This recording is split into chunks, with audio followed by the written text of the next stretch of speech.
Olá pessoal, tudo bem com vocês?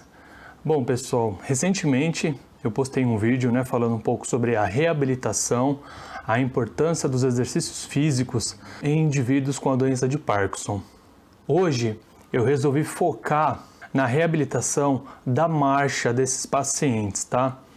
Pois é um tema que ainda traz muitas dúvidas às pessoas, aos familiares, até mesmo aos pacientes que possuem essas dificuldades durante a marcha. Então hoje falaremos dessas alterações na marcha e algumas das estratégias que nós, fisioterapeutas, utilizamos e até mesmo orientamos os familiares e os pacientes para utilizarem em casa. Então você que conhece algum paciente com doença de Parkinson, você que é familiar de algum deles, não deixe de conferir este vídeo e esclarecer as suas dúvidas. Vamos lá! Então, as alterações na marcha do indivíduo com a doença de Parkinson são comuns. Então, como a gente conversou, ela é caracterizada por passos curtos, diminuição da velocidade da marcha, aumenta-se a sua instabilidade durante a marcha, além das alterações posturais durante a sua marcha. E todas essas alterações associadas resultam em um maior risco de quedas para esses pacientes. E além dessas alterações, grande parte dos pacientes com a doença de Parkinson apresenta um fenômeno chamado de congelamento, ou em inglês freezing, principalmente na fase mais avançada da doença. E esses pacientes relatam que durante este fenômeno de congelamento é impossível iniciar um passo ou dar continuidade durante a marcha.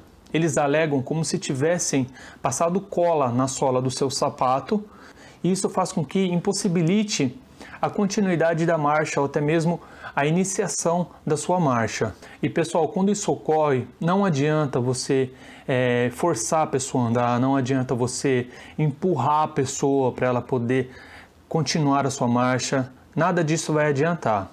Eu vou passar para vocês nesse vídeo algumas estratégias que nós, fisioterapeutas, utilizamos nessas fases mais avançadas da doença de Parkinson, onde desencadeia esse fenômeno chamado de congelamento.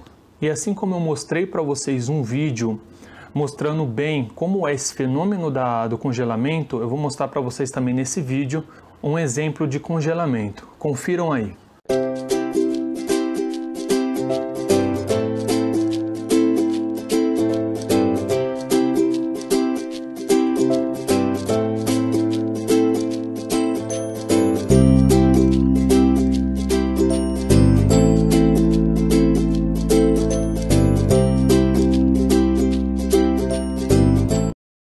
Como vocês viram aí, acaba dificultando muito a execução da marcha desses pacientes, tá? E isso acaba gerando um risco ainda maior de quedas. Por isso que, infelizmente, acaba se tornando comum o aumento da frequência de quedas desses pacientes. Então, quanto mais a gente conseguir facilitar a execução dessa marcha, diminuindo o fenômeno de congelamento, mais a gente consegue diminuir os seus riscos de quedas, diminuindo assim consequências secundárias às quedas. Lembrando que as quedas podem gerar fraturas, pode gerar ainda mais incapacidades nesse indivíduo ou levar também a consequências ainda mais graves, infelizmente. Lembrando que a atuação da fisioterapia procura melhorar da melhor forma possível a sua qualidade de vida. Então, pessoal, nós, indivíduos saudáveis que não possuem nenhum tipo de distúrbio neurológico, ao executar a marcha, o nosso cérebro ele é muito inteligente. Antes mesmo da gente iniciar o nosso passo, o nosso cérebro realiza um ajuste postural. Então, pessoal, os pacientes com a doença de Parkinson apresentam alteração neste circuito responsável por esse ajuste postural, ou seja, eles não realizam esse ajuste postural antes de realizar a marcha, ou estes ajustes posturais acabam sendo realizados de forma ineficaz, e estes ajustes posturais ineficazes acabam refletindo numa diminuição da velocidade da marcha, na diminuição do comprimento do passo, e isso gera um aumento dos riscos de quedas. Então, nestes casos, a fisioterapia vai ajudar muito por meio de algumas estratégias que nós fisioterapeutas utilizamos nesses pacientes.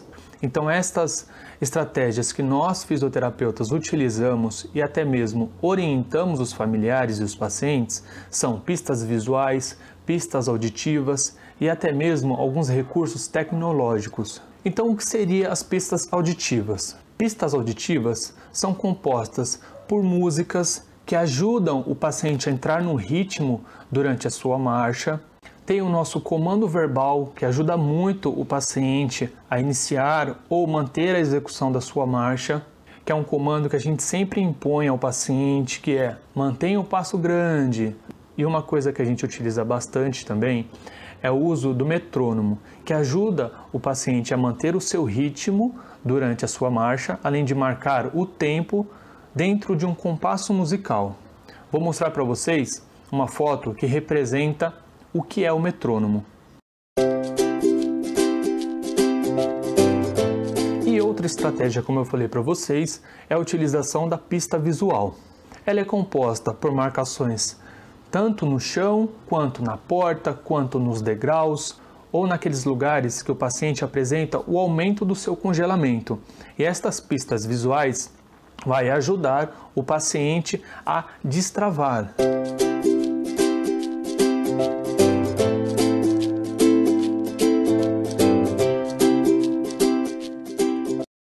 Além disso, estas pistas visuais podem ajudar o paciente a aumentar o seu comprimento do passo, pode ajudar também a aumentar a sua velocidade da sua execução da tarefa, lembrando que o paciente com Parkinson apresenta um fenômeno também chamado de bradicinesia, que é caracterizada pela lentidão dos seus movimentos. Então estas pistas visuais ajudam também a aumentar a velocidade da sua execução. E isso pode diminuir os seus riscos de quedas e pode ajudá-lo também nas suas atividades de vidas diárias. E falando aí dos recursos tecnológicos, outra estratégia muito utilizada também é o uso da realidade virtual, que acaba sendo muito atraente para o paciente, divertida e que ao mesmo tempo traz ótimos resultados. Além disso, já foram desenvolvidos também o uso de calçados e até mesmo bengalas que, ao tocar no chão, ele emite uma espécie de laser que funciona como uma pista visual, como a gente conversou, e isso acaba facilitando o paciente a sair desse fenômeno chamado de congelamento.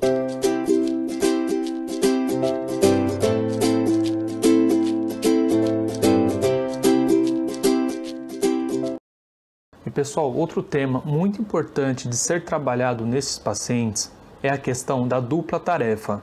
E pessoal, um exemplo de dupla tarefa, vocês podem não perceber, mas durante as nossas tarefas do dia a dia, grande parte delas são executadas em dupla tarefa, como por exemplo, quando nós vamos pegar um ônibus e estamos caminhando e ao mesmo tempo estamos mexendo no celular ou estamos contando o dinheiro para pagar a passagem. E nos pacientes com doença de Parkinson, o circuito no nosso cérebro responsável por executar essa tarefa acaba sendo comprometido também, gerando uma grande dificuldade para executar essa dupla tarefa. Por isso que é super importante a elaboração de treinos em dupla tarefa para os pacientes com doença de Parkinson, porque vocês imaginam a dificuldade que eles já apresentam ao caminhar e ainda aplicando uma segunda tarefa, isso pode aumentar o seu risco de queda. Então, por meio de um treino específico e individual para cada paciente, é que vamos facilitar a execução dessa dupla tarefa, tornando automática esta função e assim diminuindo os seus riscos de quedas. Então você que tem a doença de Parkinson, você que é familiar de alguém com este diagnóstico, procure sempre um profissional capacitado com conhecimentos especializados. Não existe um protocolo para todos os pacientes com a doença de Parkinson. Somente por meio de uma avaliação completa, minuciosa, é que o profissional elaborará condutas específicas para o paciente.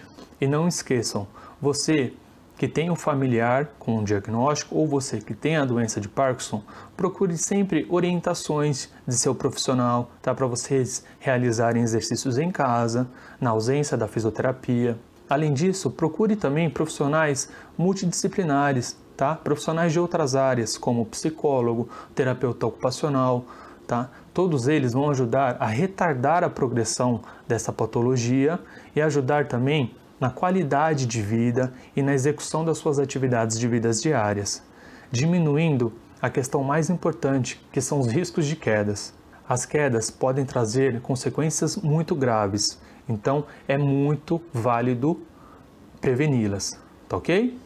Então é isso, pessoal. Hoje eu fico por aqui, espero ter ajudado, espero ter esclarecido algumas dúvidas de vocês. Saibam que eu estou aqui sempre, tá bom? Então, até uma próxima, fiquem com Deus e tchau, tchau, pessoal!